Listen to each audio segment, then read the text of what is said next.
In 1958, scientists put a vision that we need to fly a spacecraft within the atmosphere of the sun. But it is so challenging, extremely difficult to realize, that it took us 6 decades to build a system that can fly safely and reliably within the atmosphere of a star.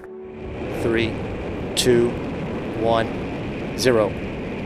Liftoff of the mighty Delta IV Heavy rocket with NASA's Parker Solar Probe, a daring mission to shed light on the mysteries of our closest star, the Sun.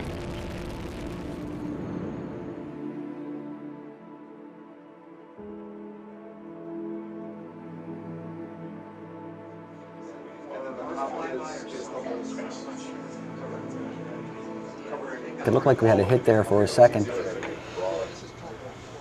Yes, Nick. I believe we do have a detection of beacon tone 1.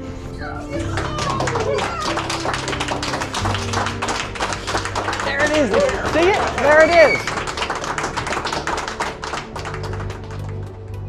Parker Solar Probe is 3.8 million miles from the surface of the sun. It is so incredible to just realize this is the moment that we designed this mission for. 3.8 million miles may not sound that close, but if I put the sun and the Earth 1 meter apart, Parker Solar Probe would be 4 centimeters from the sun. It's the closest human-made object to a star and also the fastest, traveling at 430,000 miles an hour.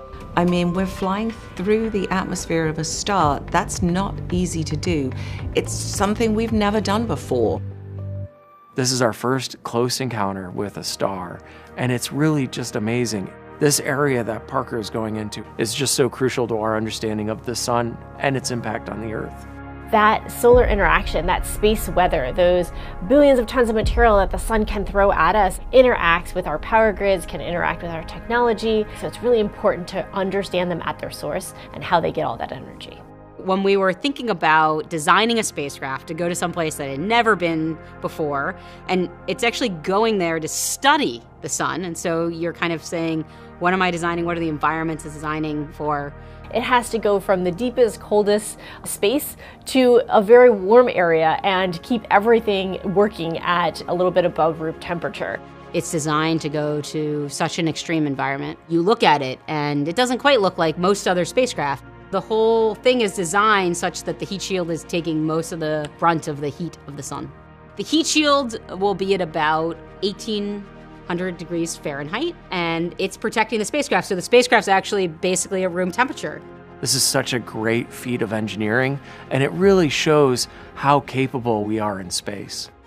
This is something that we've been wanting to do since 1958 when it was first mentioned, and the technical problems that had to be overcome in order to achieve it, it's just monumental to be able to get a spacecraft this close to the sun. To get close to the sun is not easy. It looks like from Earth to the sun, not that far.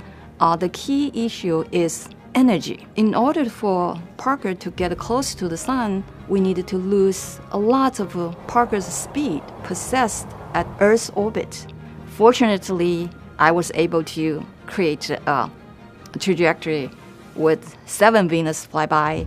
The mission uses Venus in order to actually change its angular momentum and slow down to actually go closer and closer to the sun. Over the course of about 6 years and the 7 flybys, we were able to move closer to the sun, and each time unraveling a little bit more of the mysteries of the sun as we get data from places that no spacecraft has ever been before. It's the only star in our galaxy that we can actually go visit, and that's what makes it so magical.